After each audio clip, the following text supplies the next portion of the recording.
Buenas tardes para todos nuevamente. Mi nombre es Carolina Manzano. Soy docente de la Universidad San Buenaventura del programa de licenciatura infantil y el día de hoy estoy muy emocionada por compartirles sobre la corresponsabilidad familia y escuela, más desde una perspectiva del aprendizaje socioemocional. Entonces, me gusta siempre iniciar con este proverbio que es, se necesita un pueblo entero para crear un niño.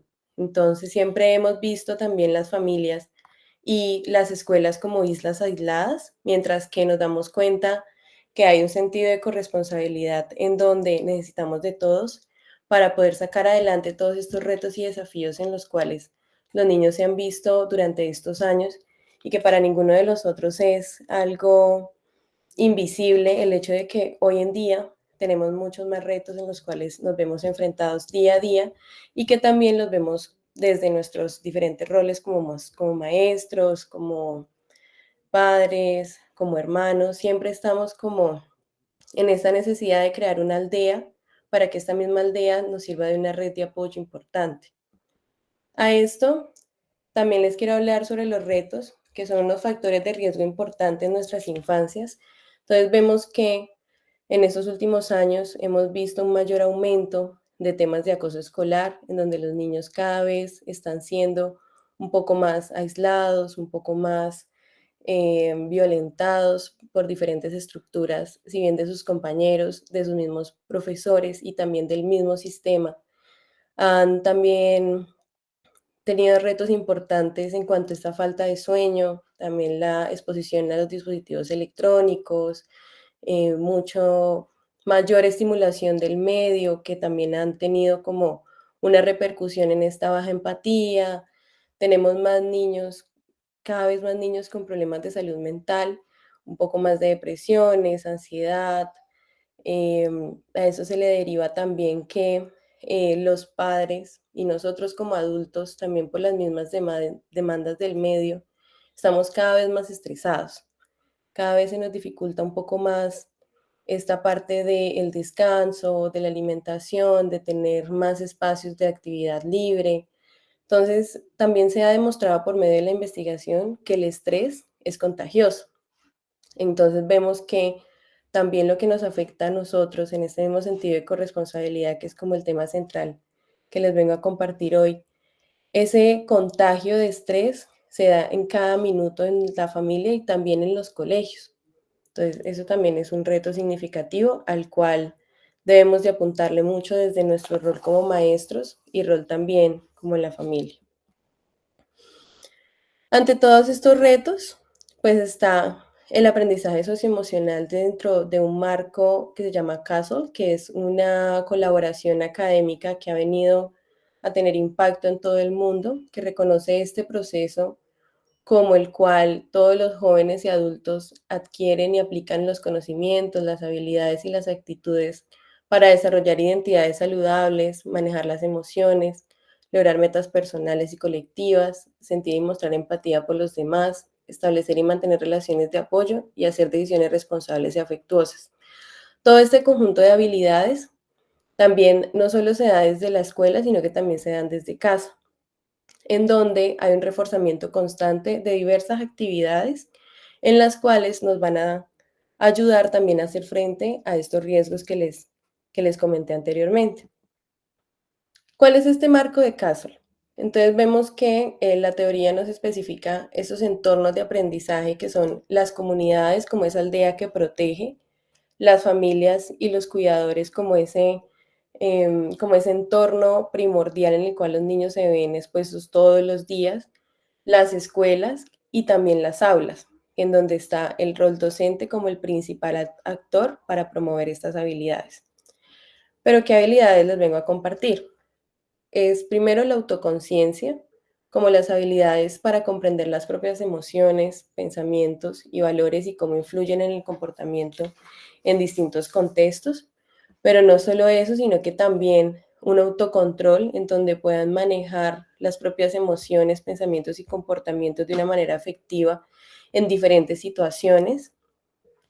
También vemos que se compone de una conciencia social, que es la capacidad a comprender las perspectivas y empatías con los demás, incluyendo aquellos de diversos orígenes, culturas y contextos.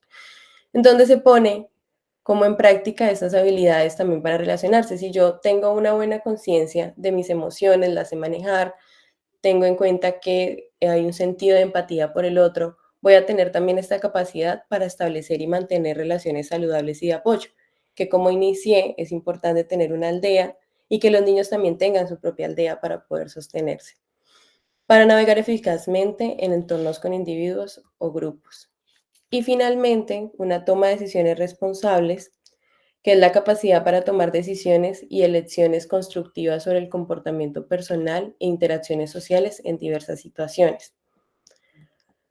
¿Cuáles son las ganancias de los estudiantes que han participado en programas de aprendizaje socioemocional que se han venido estudiando a lo largo de los años? Llevan como más de 22 años estudiando este impacto de los programas. Y es que a los niños que se les expone, o ya sea actividades o programas como tal, hay un aumento de ese comportamiento prosocial y hay un menor estrés emocional, que es uno de los retos que les hablé anteriormente. Hay un mejor desempeño escolar, hay un mejor rendimiento en las evaluaciones escolares, un comportamiento positivo en el aula, mejor motivación hacia la escuela y hacia sus compañeros.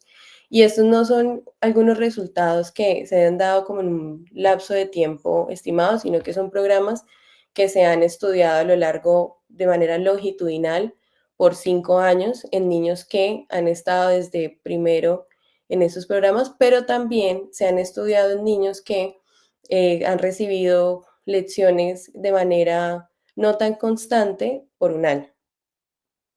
Entonces, a su vez, hay menos comportamientos agresivos y antisociales, menos síntomas depresivos, menor predisposición, perdón, al uso de drogas, menos problemas en el desarrollo y menos tendencia a la criminalidad.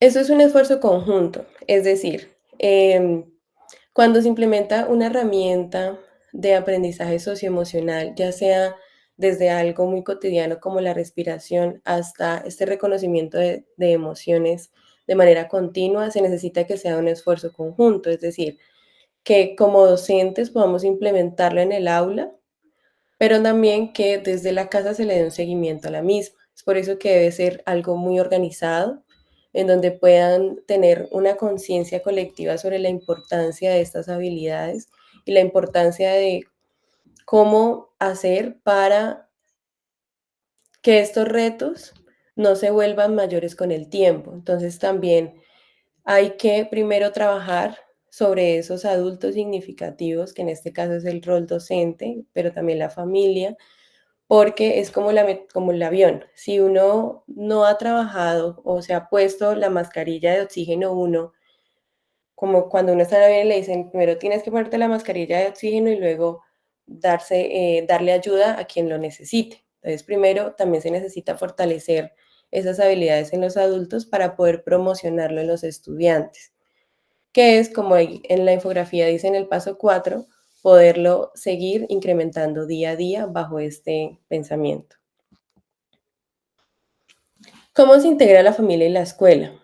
Entonces, una comunicación constante, o sea, tener un diálogo abierto y respetuoso para compartir información, para promover en casa, compartir la responsabilidad, tanto la escuela y la familia asumen tareas específicas y comprometen a realizarlas, porque lo que hemos visto, como les dije al principio, es que son como dos islas aisladas, mientras que si trabajamos conjuntamente hacia la toma de decisiones responsables o la integración dentro de la rutina diaria, una gestión emocional, unos espacios específicos para hablar sobre el tema, tanto en familia como en la escuela, pues se van a ver mayores resultados.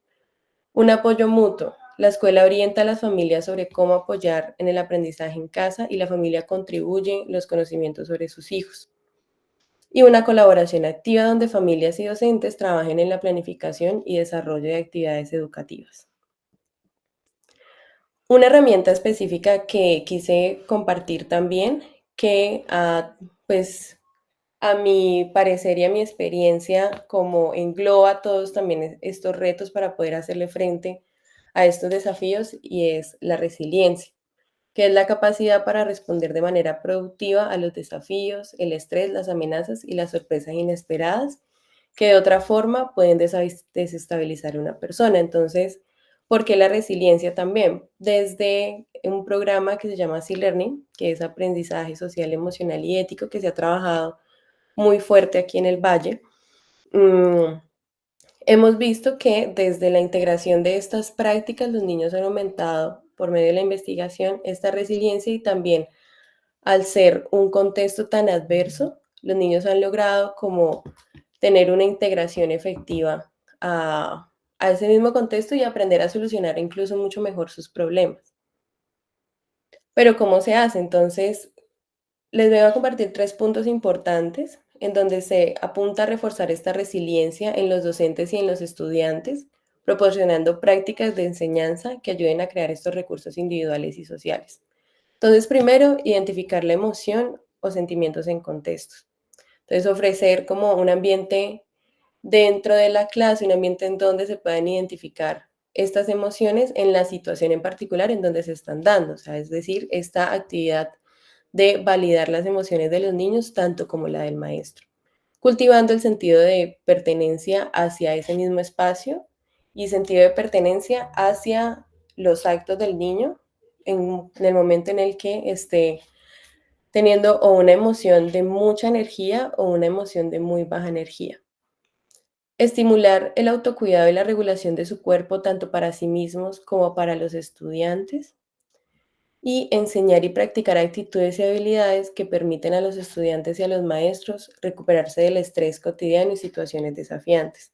Porque también bajo la investigación se ha descubierto que los maestros tienen la misma cantidad de estrés que los médicos, ¿sí? Entonces, ser docente también conlleva una serie de retos gigantes que si lo mezclamos con esta ayuda positiva desde la familia, pueden hacer mucho más impacto en la vida del niño.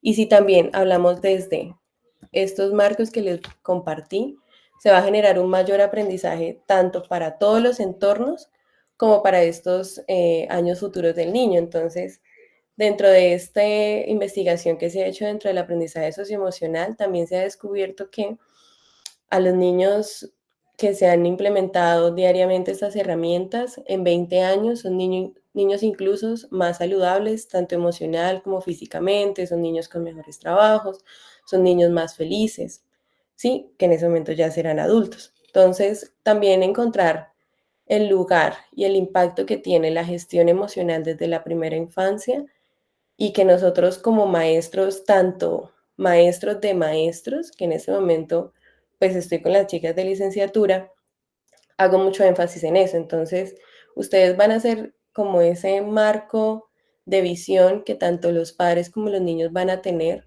para que en un futuro sean personas mucho más felices y exitosas. Mm.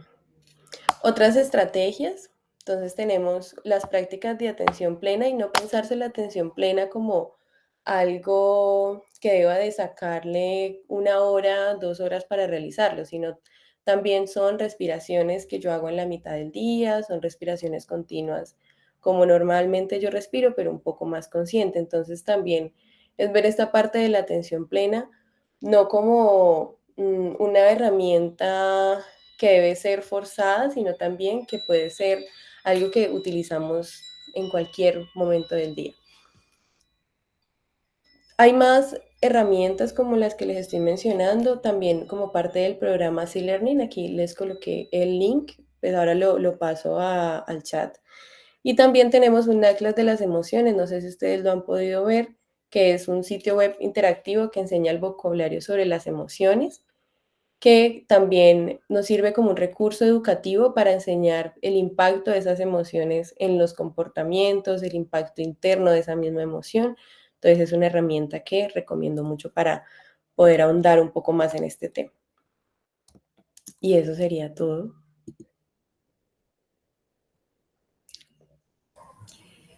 Profe Carolina, muchas gracias. No sé si tienen alguna pregunta para la profe.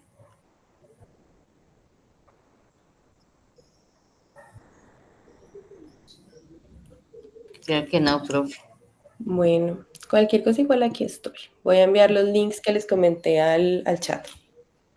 Bueno, muchas gracias, profe. Seguimos con el docente Julián Maya de la institución educativa Nuestra Normal Superior Miguel de Cervantes Saavedra. Bueno, muy buenas tardes para todos. ¿Me confirman, por favor, si allí me escuchan bien? Muy buena tarde, sí. Sí, señor. Perfecto. Permítame entonces 10 segunditos, comparto pantalla.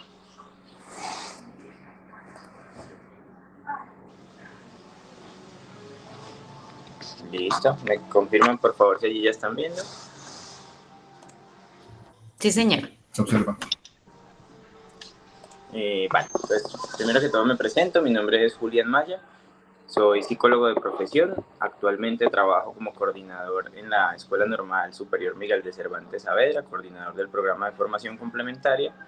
Y trabajé hasta el año pasado como docente orientador en la institución educativa Sagrado Corazón del municipio del Cerrito. Primero que todo quiero contextualizar un poco lo que significa este tema de la orientación escolar.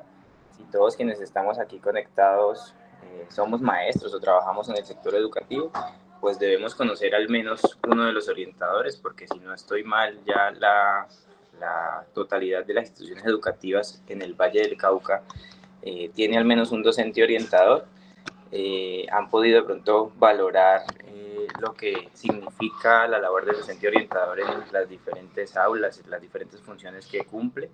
Y en ese sentido creo que todos estaríamos de acuerdo en que un solo orientador por institución educativa pues no alcanza a abarcar todas las necesidades y toda la población que tenemos a diario en las instituciones educativas. Una cuestión particular respecto a mi trabajo: cuando llegué a ser orientador escolar en el municipio del Cerrito, la institución a la que llegué tenía 2.800 estudiantes aproximadamente. Y entenderán con eso pues la magnitud de las problemáticas, de las necesidades, de los casos que se atendían en la institución diariamente. Entonces, esta presentación que les traigo es básicamente un resumen de esa experiencia vivida durante estos 5 años.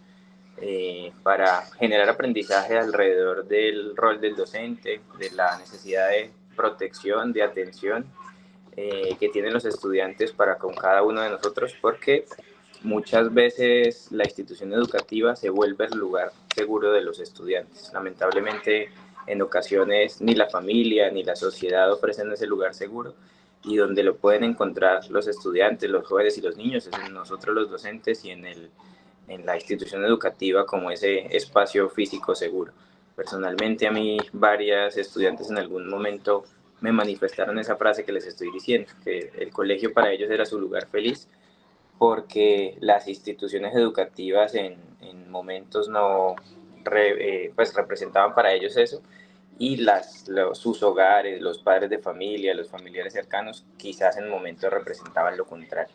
Entonces, aquí están resaltadas, digamos, 4 funciones o 4 componentes que realizan los docentes orientadores en las instituciones, que por ser 4 parecen pequeños, pero al leerlos uno se da cuenta de la magnitud del trabajo a realizar.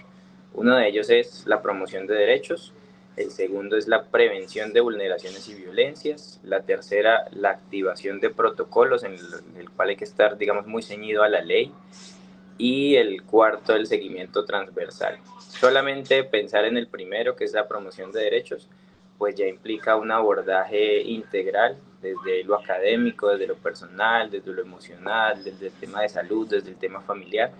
Como lo mencionaba la compañera Carolina, pues tiene que haber una articulación integral entre los diferentes actores, porque de lo contrario va a ser pues bien difícil poder ofrecer una educación o más bien una formación de calidad para nuestros niños y nuestros jóvenes.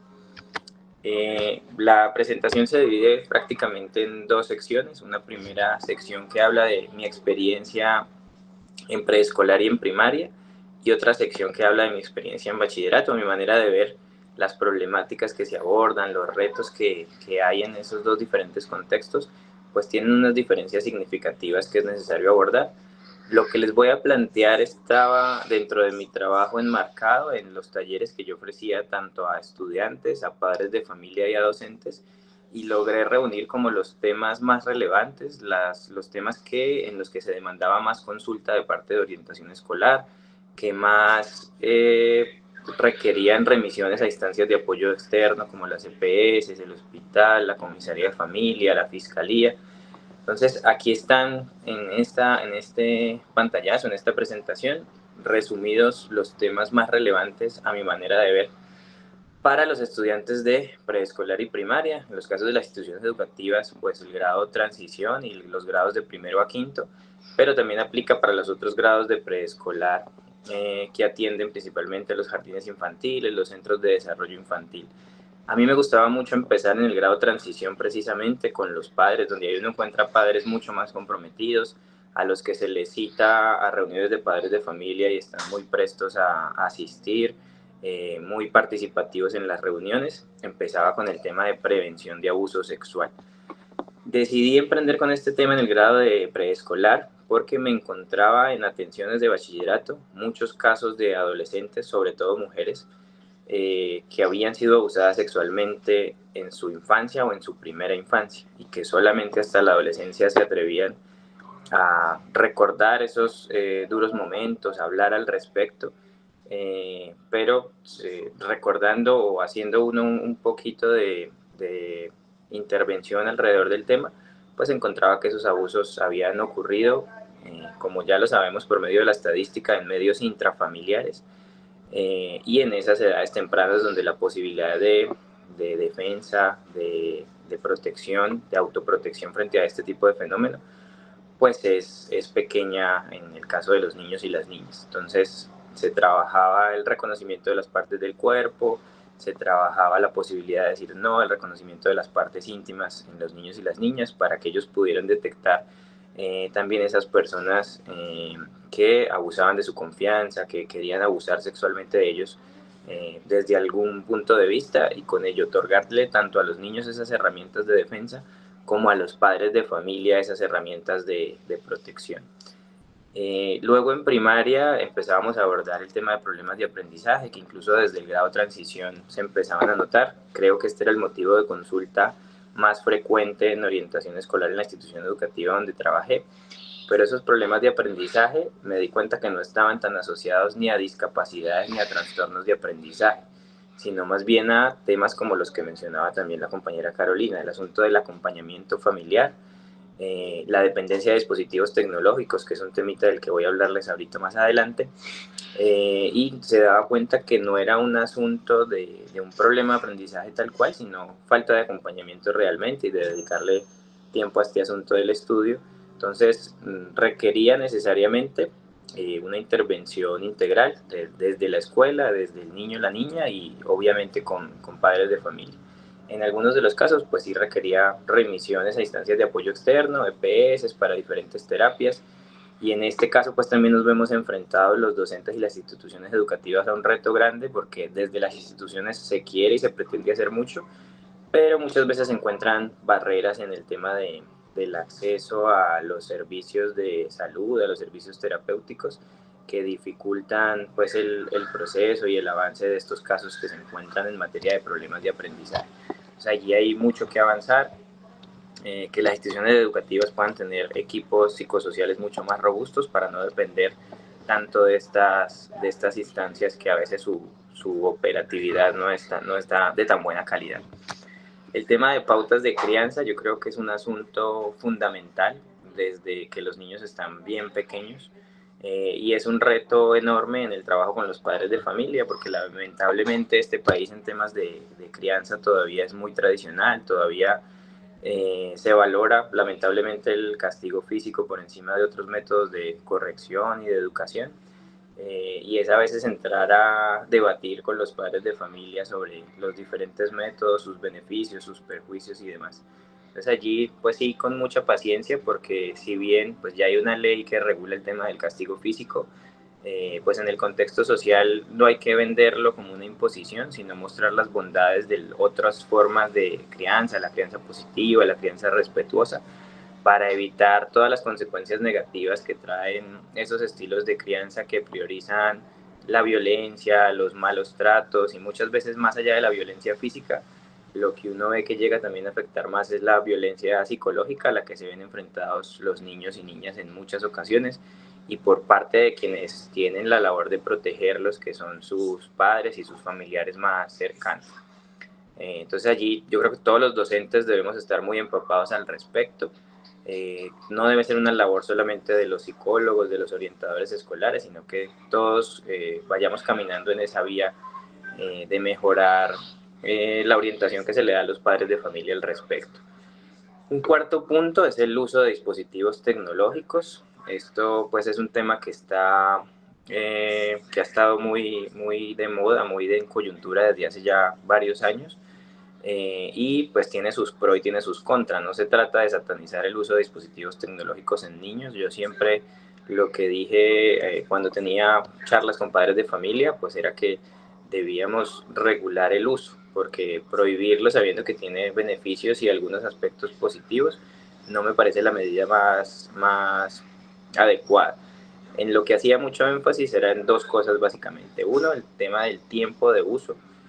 Si un niño permanece más de 2 horas pegado a un celular, pues eso ya sí me parece preocupante, y en algunas encuestas que hicimos, tanto en primaria como en bachillerato, nos encontramos que había niños y adolescentes que permanecían hasta más de 10 horas conectados a la pantalla de un celular o de un televisor o de una tablet, y viendo eso en comparación, pues le estaban dedicando más horas a las pantallas que al estudio mismo, y para cosas que no tenían que ver con estudio, como ver videos de YouTube, jugar videojuegos, ver redes sociales, etc. Entonces cosas que quizás pues le sirven para entretenimiento, pero que no contribuyen a su crecimiento personal.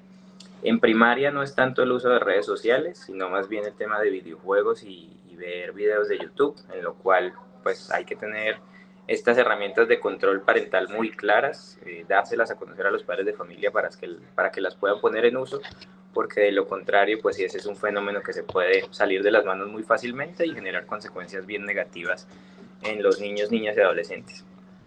Y por último, ustedes verán ese tema de prevención del consumo de spa y se preguntarán, bueno, ¿eso por qué en primaria si es un fenómeno que se ve más en bachillerato, quizás después de grados octavos y grados superiores? Pero yo pienso que si esa es una prevención que se empieza a hacer con los niños pequeños, desde grados cuartos y quintos más o menos, pues va a ser un problema que veamos mucho menos recurrente en los grados de bachillerato. Entonces allí se hacía tanto información con ellos sobre todo el tema de las consecuencias negativas del consumo, porque allí también hay que tener cuidado en la forma en la que se llega a los niños y a los jóvenes y la información que se les brinda. En algunas ocasiones llevaban a la institución educativa talleres que explicaban los diferentes tipos de sustancias, incluso hubo una ocasión en la que mencionaban como los ingredientes de cada una de esas sustancias, y lo que nos generó fue un episodio de experimentación por parte de muchos estudiantes en la institución.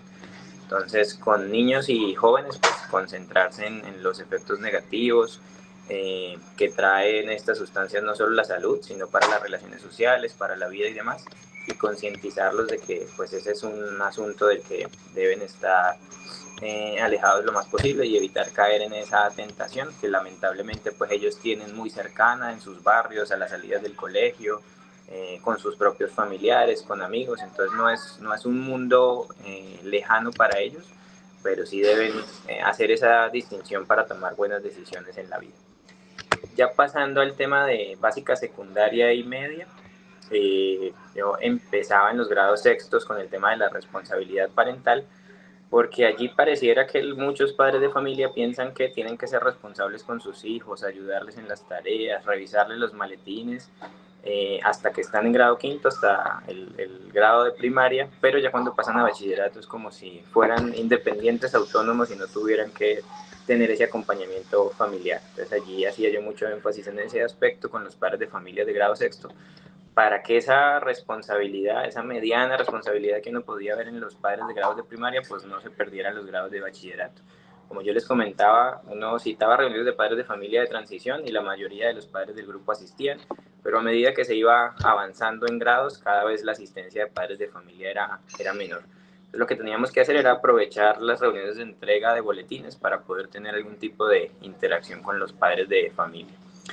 En el tema de manejo de redes sociales, aquí sí está pues ligado a lo de dispositivos tecnológicos, pero ya más a todo esto del Facebook, el YouTube, el Instagram y demás, que a los jóvenes pues ya les empieza a absorber un tanto su vida y que empieza a marcar un punto importante en el tema de su relacionamiento social. Las redes sociales, al igual que lo decía ahorita con los dispositivos tecnológicos, pues no son un asunto a satanizar, también tienen sus cosas positivas, pero también debe ser un asunto que sea regulado. Los padres de familia deben tener acceso a esas redes sociales, deben saber sus hijos qué comparten, deben saber sus hijos a qué amigos agregan, con quiénes hablan, qué tipo de contenido están viendo y están compartiendo, para no solamente para hacer una regulación y una censura, sino también para hacer un acompañamiento en ese proceso que pues es bien difícil en estos tiempos tener aislado a un joven y a un adolescente de este tipo de dinámicas. Llegamos al tema que yo creo que es el más importante y es el asunto de las enfermedades mentales. En las instituciones educativas hoy día se está viendo muchos casos de estrés, muchos casos de ansiedad y casos graves de ansiedad y muchos casos de depresión. Esos casos de depresión que en ocasiones llegan a situaciones como las autolesiones, como el cutting, como la ideación suicida, como los intentos suicidas propiamente dichos. Entonces es un asunto, una problemática de salud pública grande a la que hay que prestarle atención, pero en la cual se necesita también el apoyo fundamental de los padres de familia. Y ese era el gran reto al que yo me enfrentaba en muchas ocasiones. Si a un padre de familia, yo les ponía mucho este ejemplo, van al médico y les dicen que su hijo o su hija tiene una enfermedad como cáncer, muy seguramente van a mover cielo y tierra para buscar un tratamiento, para lograr la solución a esas problemáticas, que su hijo o su hija reciba ese tratamiento en el menor tiempo posible, de la mejor calidad. Pero en muchas ocasiones, si a ese padre de familia se le decía que su hijo o su hija tenía o ansiedad o depresión, pues la respuesta era totalmente contraria, cuando estas enfermedades pues pueden llegar a ser igual o más graves que una enfermedad como el cáncer por los índices de mortalidad que genera. Y la reacción en muchas ocasiones era de decir que simplemente estaba llamando la atención, que eso era una bobada que se le tenía que pasar. Entonces hay una gran incomprensión frente al tema de la salud mental y de lo que significa un episodio o un proceso de ansiedad y depresión en los adolescentes, y el tema de la gestión de emociones, que también lo mencionaba Carolina, que es bien importante. Allí es un proceso de educar a los padres de familia, a la sociedad, a los docentes, que también muchas veces les cuesta un poco entender este tipo de situaciones y prestarle mucha atención. Ojalá en este aspecto pues también las instituciones de salud tuvieran esa corresponsabilidad y una mejor atención al respecto, pero como no la tienen, muchas veces es una responsabilidad que recae también sobre la institución educativa, sobre los docentes comprometidos con sus estudiantes y sobre los orientadores escolares, que si bien no son terapeutas dentro de las instituciones, ni son psicólogos propiamente dichos para hacer psicoterapia en la institución, pues muchas veces uno se ve enfrentado al riesgo de suicidio de los estudiantes o a mandarlos a una EPS donde se sabe que las citas más cercanas se las dan en 2 meses, que de pronto la calidad o el tiempo de la atención no es el necesario, el requerido, y se asume esa responsabilidad intentando contribuir a esa protección de los estudiantes. Otro tema importante es el de salud sexual y reproductiva. Ese afortunadamente ha cambiado positivamente con el tiempo, porque los jóvenes ahora tienen mucho más acceso a información, y quizás a información de más calidad de la que tenían antes, alrededor del tema de la sexualidad, de uso y de medios de prevención de embarazo, de prevención de enfermedades sexuales. Pero allí también se encuentra uno con posiciones extremas, sobre todo de padres de familia. Entonces, en el caso de las niñas, me encontraba padres de familia que una vez su hija empezaba con su periodo menstrual, la llevaban a Profamilia o a alguna institución de salud donde les pusieran la famosa pila, el implante subdérmico, sin preguntarle a su hijo, sin preguntarle a su hija, sin saber si su hija ya tenía interés en iniciar una vida sexual activa y demás. Simplemente, pues en una prevención un tanto extrema, las llevaban a ponerle este tipo de dispositivos. Y otros padres de familia con la posición totalmente contraria, de decir, no, si yo pongo a planificar a mi hija, eso quiere decir que la estoy mandando a prostituirse prácticamente, entonces negados a ese tipo de posibilidad. La idea allí pues es encontrar un punto medio y que la clave sea la comunicación con ese adolescente que en un momento determinado pues dice yo ya tengo pareja, yo ya deseo iniciar una vida sexual activa, y a partir de allí pues buscar los mecanismos de protección para llevar o gozar de una sexualidad responsable, que es algo que pues se le insiste mucho a los jóvenes hoy día.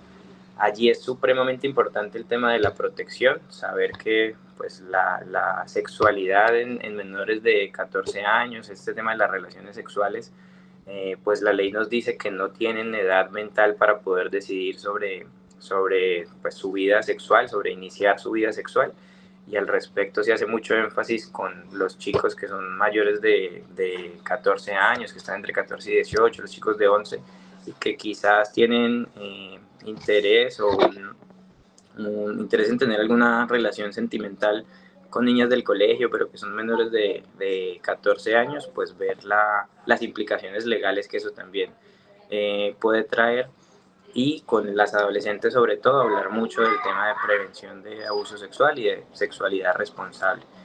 Por último, un tema que a veces se deja allí como al final, como simplemente el asunto que viene después del ICFES y a ver si se ingresa a la universidad o no, pero que en realidad debe tener una trascendencia mucho mayor, que es el de la orientación socioocupacional. En esta fecha precisamente, donde los jóvenes hace poco recibieron los resultados de su examen de las pruebas saber, pues están en esa incertidumbre de saber qué voy a hacer después de graduarme, si empiezo a trabajar, si tengo alguna idea de negocio con la cual emprender o si tengo posibilidades de estudio. Créanme que uno va y le pregunta a los jóvenes si desean seguir estudiando, y no voy a decir que el 100%, pero por ahí el 98, 99% de los jóvenes va a responder que sí. Y es muy triste que uno se enfrente después a la realidad de verificar esos jóvenes que están haciendo y el porcentaje que realmente logró ingresar a la educación superior sea un porcentaje realmente bajo. Quizás hoy hay más oportunidades que hace algunos años al respecto de la educación superior, pero se trata de orientar a los jóvenes al respecto, de orientarles a elegir una carrera, una universidad que esté cercana, que sea acorde con sus intereses, con su perfil, y que ellos pues puedan a través de la educación hacerse a un proyecto de vida para ellos mismos y para su familia. En ese sentido, pues las ayudas de los gobiernos nacional, el gobierno departamental son fundamentales en el tema del otorgamiento de becas, lo que tenemos ahorita de la matrícula cero, la gratuidad educativa en las universidades. Eso es fundamental. El Valle del Cauca yo creo que es un departamento privilegiado en materia de educación, porque en muchos de sus municipios o de manera muy cercana los jóvenes tienen hoy día acceso a educación superior, pero siempre se necesita esa orientación y nuevamente con el acompañamiento del padre de familia, porque así como el padre no debe entender que si su hijo pasa de primaria a bachillerato ya debe ser independiente, pues tampoco lo es después de terminar el bachillerato. Ese proceso de transición de la educación básica y media a la educación superior también requiere de mucho acompañamiento familiar, de orientación al respecto, y de que ellos sepan pues que tienen ahí a su familia o a los que fueron sus maestros para apoyarles y orientarles en lo que puedan necesitar en su momento. Terminando con este tema de los maestros, pues hablar de la corresponsabilidad docente, advertir primero que es sobre las instituciones y sobre los docentes ha recaído una responsabilidad enorme que no debería estar solamente dependiendo de la escuela y de los docentes, pero lamentablemente las otras instituciones que deben ser responsables pues en ocasiones no cumplen su papel como debe ser, y le queda a uno como docente decidir entre jugar el mismo papel que juegan esas otras instituciones de tirar la pelota y lavarse un poco las manos, o tratar de ser responsable para la no vulneración y para la protección de los derechos de los niños, niñas y adolescentes.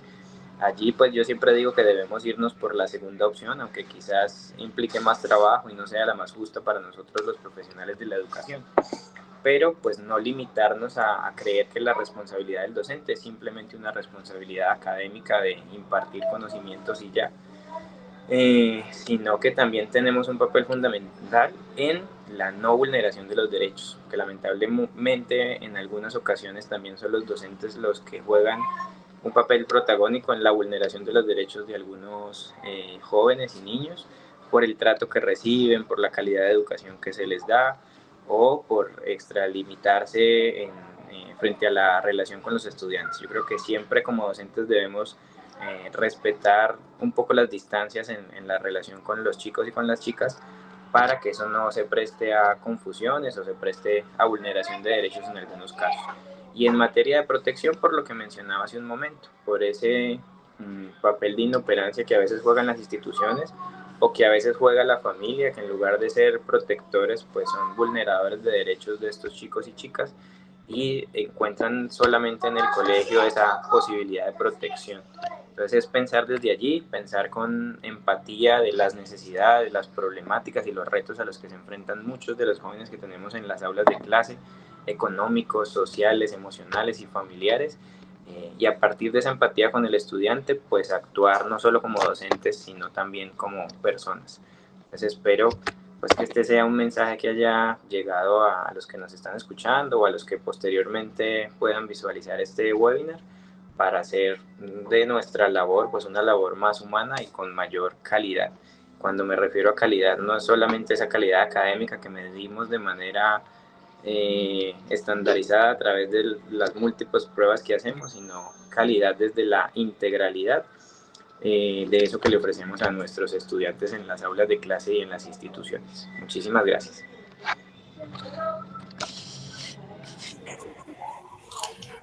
Muchas gracias, profe Julián. Por último, tenemos al profesor Germán Cardona de la Universidad Cooperativa de Colombia. Bienvenido, profe Germán. Muchas gracias. Muy buenas tardes a todos. Esperen un segundo, por favor, comparto pantalla.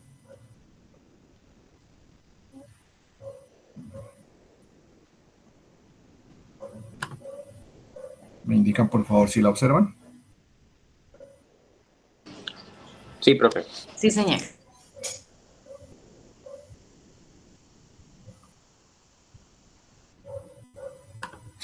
Listo, entonces empezamos con una pequeña situación.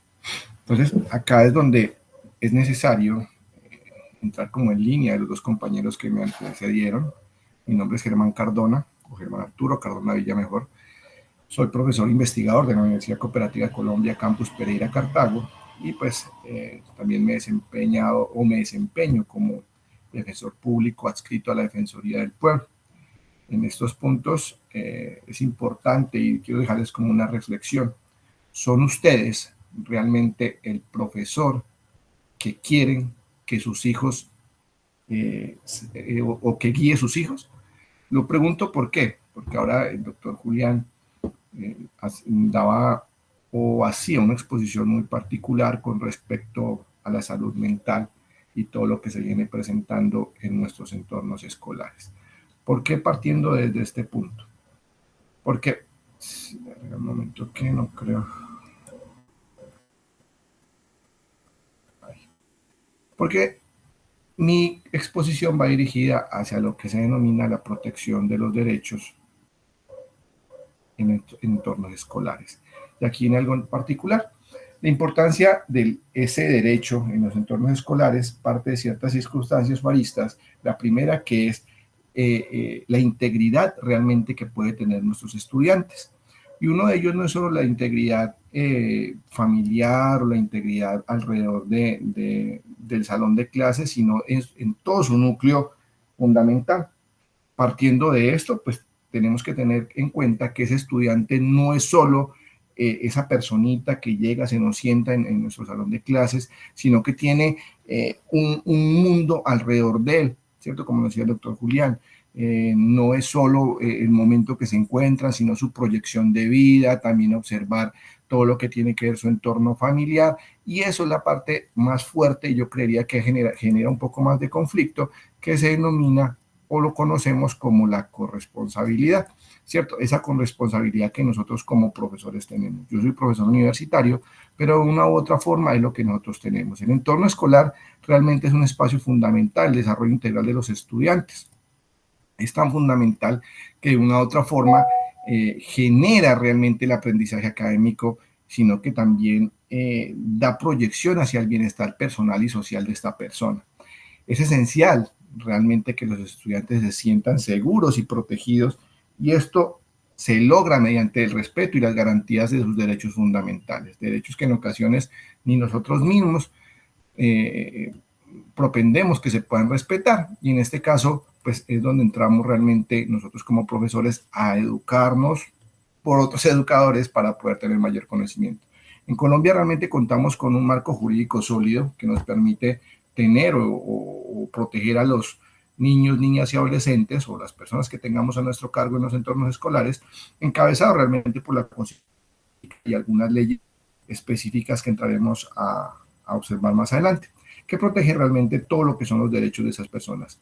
Hoy, pues, de una u otra forma exploraremos los que son los derechos y el papel de nosotros como docentes y la protección que deben tener en la promoción dentro del aula de clase, que es lo que nos interesa el día de hoy.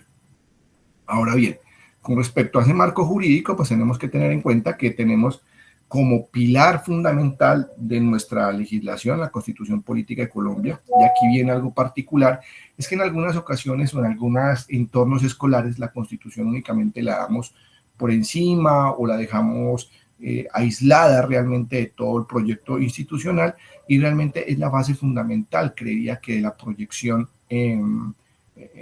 digámoslo, tanto profesional, personal como, y familiar de esta personita que estamos educando. Cuando nosotros conocemos realmente nuestros derechos, sabemos cómo los podemos explotar y realmente cómo podemos hacerlos defender. En este caso, observemos el artículo 44 de la Constitución Política, un artículo nada más que no se encuentra marcado de lo que normalmente se conoce como derechos fundamentales, pero es aún más poderoso que ellos, porque realmente al menor, al niño, niña o adolescente, a esta persona menor de 18 años, le da una fortaleza tal que lo vuelve como un sujeto especial protección. O sea, que todos sus derechos que nosotros normalmente tenemos enmarcados en 41, en 30 artículos del 11 al 41, se nos marca a los niños, niñas y adolescentes en uno. Observen cómo es importante la Constitución. Cuando estos niños, niñas y adolescentes aprenden realmente a trabajar, a leer y a poder descifrar esa Constitución política, realmente pueden ellos mismos y sin necesidad de otras personas hacer valer sus derechos. Esto lo venimos a entender en la universidad, y eso únicamente cuando estudiamos derecho, porque en otras carreras únicamente lo ven como una materia de relleno o como vulgarmente le dicen ladrillo, pero lo dejan aislado completamente cuando esto debería ser el marco fundamental de todo lo que nosotros debemos empezar a estudiar. Luego de ello, tenemos la Ley General de Educación, esa Ley 115 de 1994, donde establece todo lo que son los principios de respeto a la diversidad y a los derechos humanos. Entonces aquí nos da unas pautas realmente que debemos seguir para poder tener esos entornos seguros, esos entornos que realmente podemos empezar a utilizar para el beneficio y bienestar de las personas que se encuentran a nuestro cargo.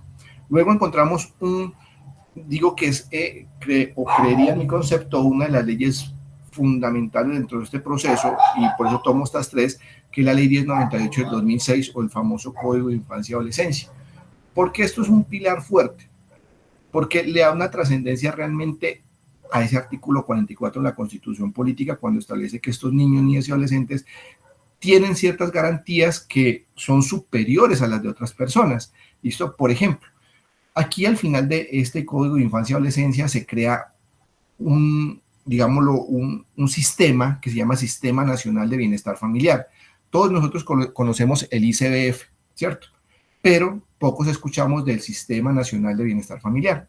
Y este sistema lo componemos todos, lo compone toda la sociedad, con algo que particularmente decía el doctor Julián ahora, que es ese principio, o como lo establece la Ley 1098 del 2006, que es el principio de corresponsabilidad.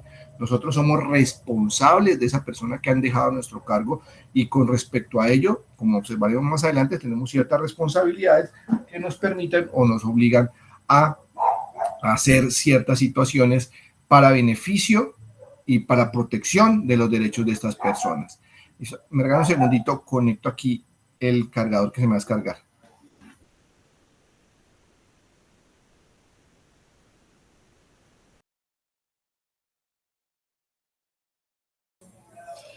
Me tomo este tiempo para recordarles sobre la asistencia. En el chat les estoy dejando el enlace para diligenciarla.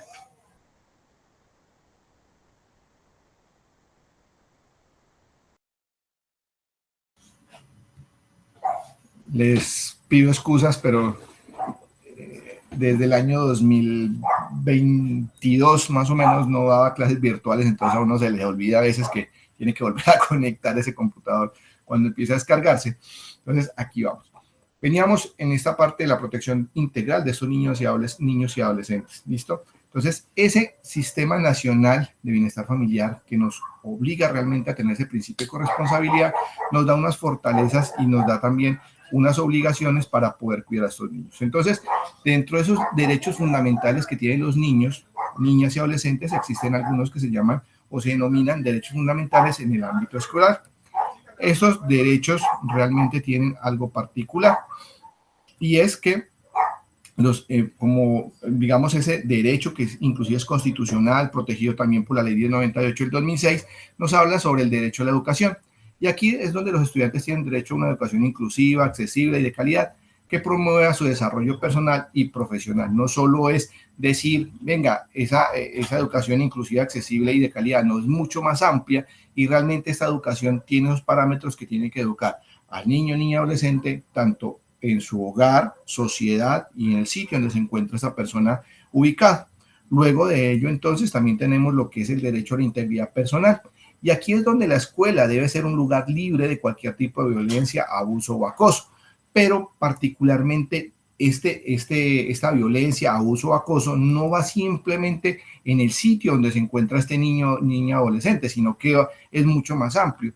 Como hablábamos ahora, o lo hablaba el doctor Julián, también se traslada, y también la doctora, la primera doctora que nos acompañó, Carolina, perdón, generaba algo más fuerte que es esa trascendencia de todas estas situaciones o estos momentos complejos directamente hacia los entornos familiares debido al uso de las nuevas tecnologías, en este caso de los celulares. Y eso nos ha obligado realmente a generar otro tipo también de situaciones para la protección de estos niños, niñas y adolescentes con respecto al abuso y al acoso. Entonces, la misma sociedad empezó a evolucionar con respecto a todo el entorno y el vocablo inclusive que se utiliza. Todos esos delitos que conocíamos ya en nuestro código penal los trasladamos a un entorno virtual. Ya encontramos como el ciberbullying, el sexting, el phishing. Todo esto se ha venido ocasionando y se ha venido trascendiendo de una manera tal que ya nos ha obligado a nosotros como profesores también a estudiar un poco sobre el tema con el fin de poder nosotros también darle un poco de capacitación y también poder defender a estos niños, niñas y adolescentes. Es algo particular que normalmente se ha venido dando poco a poco. Igualmente la privacidad, este derecho que es muy particular y nos habla sobre lo que es los estudiantes, el derecho fundamental que tiene para poder proteger su información personal y la vida privada que tiene el entorno escolar, pues nos ha obligado realmente a que en ocasiones limitemos el acceso al celular en las propias salones de clase, ¿cierto? Sin prohibirlo, pero si existe algún tipo de limitación, con el fin de que no se genere esta vulneración completamente a su imagen, a su intimidad personal, a todo lo que tiene que ver alrededor de ellos. Y esto cada día va a tener digámoslo, una trascendencia mayor, una violación mayor de los derechos, y a eso tenemos que prepararnos cada día nosotros. Ese machine learning, todo lo que tiene que verse con aprender educación, a manejar todo lo que tiene que ver con los computadores, nosotros tenemos que empezar a darle una trascendencia mayor, no podemos quedarnos simplemente en ese entorno de que aprendimos, lo manejamos y quedamos, no. Algo que se generó fundamental en estos tiempos es que la mayoría en el entorno de nosotros como abogados, los abogados viejos se quedaron en el pasado y murieron, ¿cierto? Y los que logramos aprender realmente a manejar computadores, celulares y tener como el plan A, plan B en nuestras audiencias, aún seguimos en el medio. Entonces lo mismo nos obliga de una u otra forma, obliga al profesor, al docente, al educador a capacitarse para poder tener este tipo de trascendencia con respecto a los estudiantes y no quedarse realmente en el pasado. Inclusive las mismas jergas que utilizan los jóvenes ahora se vuelven muy particulares. Por ejemplo, lo confunden a uno, o lo confundían a uno anteriormente cuando empezaban, le decían, venga, es que me están stalkeando, y uno, venga, ¿lo están qué? Entonces, hasta eso nos ha tocado empezar a aprender para poder entender, ¿cierto? Y Eso permite realmente la cuarta situación, que es opinión y participación. Entonces, nosotros para poder escuchar a cada uno de nuestros estudiantes, las personas que se encuentran en nuestro entorno escolar, tenemos que realmente empezar a utilizar realmente el vocablo que ellos tienen, empezar a escucharlos de una manera diferente y saber que todo esto cambió de una manera abrupta desde el año 2020 con la entrada en pandemia, porque ya todo ese entorno que era un poco, o lo que conocíamos como la educación del afecto, cuando empezamos a tener estudiantes más cercanos, eso cambió completamente y ahora tenemos es una educación un poco más abierta, menos contacto, como lo que pasa en este tipo de reuniones, e incluso les agradezco realmente en nombre mío y de mis compañeros que 22 personas nos hayan acompañado a las 5 de la tarde un día sábado, pero la importancia realmente que se le puede dar a estas charlas que nos permiten tener fortaleza y en ocasiones poder participar de una mejor manera. Ahora bien, cuando empezamos a hablar sobre los principales desafíos para la protección de los derechos, aquí van a familiarizarse con el último, pero encontramos la violencia y acoso escolar. En esto pues tenemos digámoslo, una herramienta que es la ley 1620 del año 2013, donde nos establece el Sistema Nacional de Convivencia Escolar, donde nos permite realmente crear ciertas políticas y mesas de trabajo para poder establecer o generar soluciones a las situaciones específicas que se estén presentando en los entornos escolares. Lastimosamente, en algunas instituciones no se utilizan, no se están generando este tipo de mesas y por esa razón no podemos hacerle seguimiento realmente a los conflictos que se presentan en los entornos escolares y poco a poco poco a poco dejamos que se acrecenten y únicamente generamos estas mesas cuando hay un conflicto fuerte que ha trascendido realmente ya parámetros penales. Ejemplo, el estudiante que hace algunos días en un colegio entró con un arma y asesinó a uno de los compañeritos, ¿cierto? O las situaciones de intolerancia, que no son nuevas, son antiguas, a la salida de los colegios, las peleas que se venían presentando, peleas que realmente nosotros como profesores no nos dábamos cuenta, pero ahora con el uso de las redes y de los celulares, lógicamente se vuelven mucho más visibles. Pero todo esto nosotros tenemos que entrar un poco a trabajar con mayor fortaleza, tanto en Secretaría de Educación como en los mismos entornos de nuestras instituciones, con los mismos profesores, mirar los planes de trabajo, mirar las situaciones para poder mejorar utilizando esa ley 1620 del año 2013. Luego entonces también tenemos que empezar a observar lo que tiene que ver con la seguridad en el entorno digital, y aquí es donde tiene que existir lo que es la prevención del ciberacoso y la protección de la privacidad en redes. No es ajeno para todos, ya inclusive en todos los colegios tenemos que tener computador para aprender, ¿cierto? Pero en ocasiones no, es que nosotros, igual que la educación sexual, la educación digital no se dio en debida forma. Nosotros nos enseñaron a utilizar un computador, pero realmente no nos enseñaron a protegernos de este computador o del daño que nos puede generar el entorno virtual, ¿cierto? O digital. Ya estamos hablando de un visoaverso, realmente, cuando ni siquiera hemos terminado de aprender la parte digital que hemos trascendido de la analógica, ¿cierto? Pero ese crecimiento tan desmesurado que tienen en los entornos digitales realmente nos obliga a nosotros como profesionales a saber qué vamos a hacer, cómo vamos a actuar, dónde denunciar, qué paso seguir. Realmente por las mismas redes existen invitaciones o retos que hacen los estudiantes donde desaparecen de los hogares. Venga, ¿yo qué hago como profesor si se desapareció un estudiante? ¿Cómo hago para poder asesorar al padre, a la madre, cuando ellos a la primera persona que van a confiar es a uno como profesor porque es el más cercano? Recordemos que de una u otra forma la persona con la que más tiempo están los niños, niñas, adolescentes con nosotros. Entonces, por esa razón creen los padres que nos contaron dónde están o que sabemos de la situación emocional, mental de ellos. Pero aquí es donde trascendemos al tercer punto, que es la salud mental. No le prestamos absolutamente nada de atención y, como decía el compañero anteriormente, es una situación grave porque en ocasiones ni siquiera da signos de alarma, sino es una persona alegre cuando de un momento a otro desapareció. Pero vamos a ver qué pasó.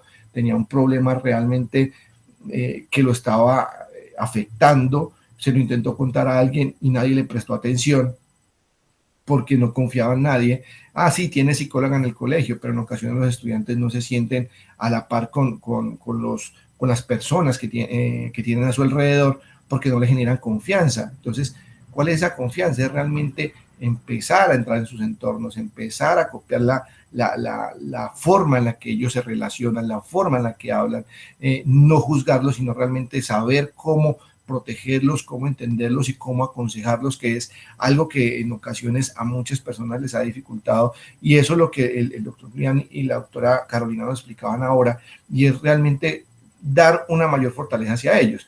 Pero en estos tres puntos decimos nosotros como profesores, listo, tenemos un desafío gigantesco, pero es una obligación que nos trasladó la sociedad directamente a nosotros, que le corresponde a los padres, que le corresponde a las autoridades, pero porque a nosotros como profesores. Entonces vamos hasta allá. La ley 1098 creó el Sistema Nacional de Bienestar Familiar y en ese sistema nosotros entramos a ser corresponsables de ellos. Entonces, cuando observamos alguna situación anómala que pueda generar algún conflicto hacia ellos, entramos nosotros realmente como docentes, como agentes protectores de derechos, ¿cierto? Y aquí nosotros somos responsables de proteger a los estudiantes en el aula. Pero decimos, ellos en un colegio hay un entorno amplio y un entorno común. ¿Y ahí qué pasa?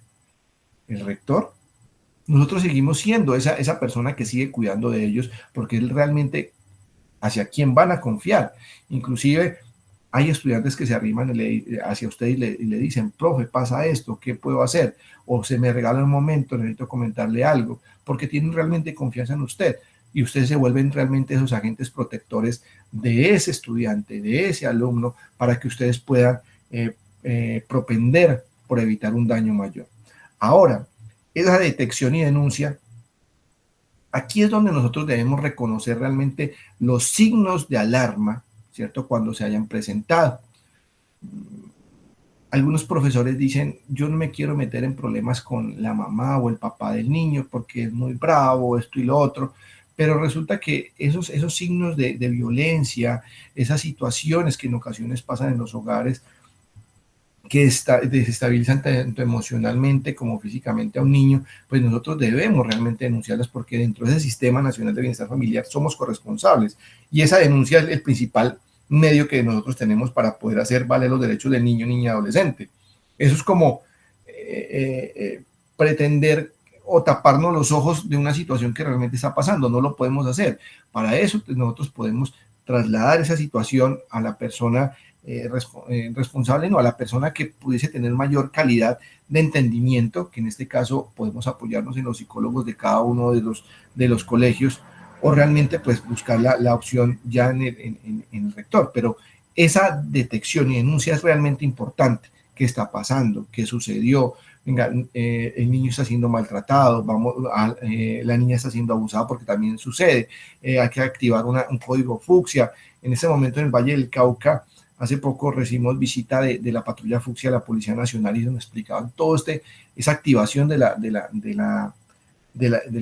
la patrulla fucsia, situaciones que nosotros ni siquiera conocemos y en ocasiones existe, digámoslo, un poco de empatía por parte de los defensores de familia o bienestar familiar también con respecto a estas situaciones, y por eso en ocasiones a los profesores nos da miedo denunciar situaciones que se presentan, pero realmente nosotros somos corresponsables sobre las situaciones que le pasen a cada uno de ellos. Tenemos esa obligación de denunciar. Recordemos que también podemos, dependiendo de la situación, llegar a comprometer nuestra integridad por en la consecución de algún delito que se pueda denominar como falsa denuncia si no lo hacemos en debida forma. Igual, esos ambientes seguros, aquí es donde nosotros debemos promover el respeto y apoyo hacia nuestros estudiantes. En ocasiones no hemos pensado, pero los niños son crueles. Los niños que mayor genera, o las personas que mayor generan bullying son los mismos niños. Y en ocasiones el niño que está sufriendo bullying no se lo va a decir a usted, profe, me está pasando esto, sino que simplemente se aísla. Y cuando se empiezan a aislar, nosotros tenemos que detectar realmente la situación y poder generar un ambiente seguro para este niño. Nosotros no podemos aplaudir al que más grita, al que más habla, pero tenemos que colocarle cuidado al más callado, porque realmente alguna situación comprometedora puede estar pasando con respecto a estas situaciones de falta de un ambiente sano, y pues es mejor detectarlas en debida forma antes de que se puedan acrecentar en este tipo de entornos. Luego entonces tenemos también lo que es la estrategia de protección en las aulas, y aquí viene lo primero, que es la capacitación en derechos humanos. Y aquí es donde tenemos con nosotros como profesores tener una formación continua en la normatividad de protección. Y aquí basa también esos entornos seguros, esas mesas de trabajo, la formación realmente y la integración de los rectores, Secretaría de Educación si es necesario, o si es a un nivel un poco más alto, los decanos y también los coordinadores de programas, con el fin de poder generar una formación que nos permita realmente saber qué situaciones son comprometedoras para el bienestar de una persona y poderlas denunciar y generar estrategias en el aula. Generar programas de convivencia escolar. Realmente lo que decía mis compañeros, esos problemas de salud mental generan ese problema total de convivencia, y aquí es donde los manuales empiezan completamente a generar un poco de sub y bajas y de desequilibrios que en ocasiones tenemos que ayudar a organizar con el fin de que nuestro entorno escolar no se vea perjudicado y podamos continuar con un entorno feliz para todos los estudiantes. El trabajo en equipo, tanto coordinar con los psicólogos y la familia. Aquí realmente se genera como una dupla, o digámoslo, ya ingresando a ese niño, se genera una tríada, que sería el psicólogo, lo que es la familia, ¿cierto? Cuando hablamos de familia serían los padres, madres, también el niño y también el profesor. Esa tríada es fundamental porque realmente podemos permitir que se genere mayor fortaleza, se tome mayor educación hacia el sitio y no se le deje esa responsabilidad de la crianza de estos niños al profesor, porque normalmente dicen es que el profesor es el segundo padre. Sí, pero es que la responsabilidad se la dejaron en su totalidad y no están observando que la responsabilidad también es del padre. Es que el niño no aprendió a leer, pero es que ¿qué está haciendo también el padre en ese tiempo que el niño tiene que llegar a la casa a estudiar? No está haciendo absolutamente nada. El niño pasa más de 2, 3, 4, 5 horas pegado a un celular, pero ¿qué más hizo? ¿Cómo hicimos para sacarlo del celular y que realmente aprenda de una manera significativa? Eso se nos olvidó, ¿cierto? Como padres. Entonces, ¿hasta dónde tenemos que llegar? Esa tríada es fundamental y tenemos que empezar a trabajar desde los diferentes entornos, y en este caso en la unión tanto de psicólogos, familia y profesores. Ahora bien, como reflexión final, tenemos que tener en cuenta que la protección de los derechos en entorno escolar es una obligación legal y compromiso ético, ¿cierto? Recuerden que dentro de nuestra ética profesional, como educadores, como profesores, como formadores, como, digámoslo, guías de estas personas, pues a eso nos comprometimos en el momento que empezamos con esta tan bonita profesión que en ocasiones es degradada por algunas personas, pero es muy hermosa al momento de transmitir nuestro conocimiento. Y esa obligación legal, pues es la que les he informado que nos da la Ley 1098 del 2006, donde nos genera corresponsable la situación que les pase a ellos, e igualmente el Código Penal colombiano cuando habla de esa omisión de denuncia. Entonces tenemos que tener en cuenta y no caer en una situación que comprometa tanto nuestra integridad personal como también nuestra integridad legal. Ahora, también debemos crear entornos seguros y respetuosos para los estudiantes, ya que esta es una tarea de toda la comunidad educativa. Entonces, aquí es donde nosotros tenemos que empezar a interrelacionarnos completamente. Anteriormente, antes del año 2020, recordemos que en los entornos escolares teníamos un poco mayor de comunicación entre todos. Nada más vamos a algo particular. Los juegos digamos lo que jugábamos, canicas, el trompo, yoyo, Jamie, todas esas cositas que se olvidaron realmente. Esto parece particular, pero eso daba un poco más de cercanía a cada uno de los estudiantes y le permitía realmente tener interrelación personal, ¿cierto? Usted observa ahora profesionales que realmente ni siquiera saben hacer o sostener una conversación con otra persona, porque ni siquiera aprendieron a jugar con sus amigos. Eso es falta realmente ya de esa unión entre nosotros como compañeros, conocer al compañerito que tenemos al lado. A veces ni siquiera no sabemos el nombre del compañero que tenemos al lado. ¿Por qué? Porque nos falta relacionarnos. Estos juegos antiguos que les llaman ahora, ¿cierto? No son antiguos. Realmente deberíamos volverlos a tomar, porque eso permite interrelacionarnos poco a poco y volver a tener esa comunidad de afecto entre estudiantes, profesores, y realmente eso permite que la misma sociedad lo llame y lo observe de una manera diferente.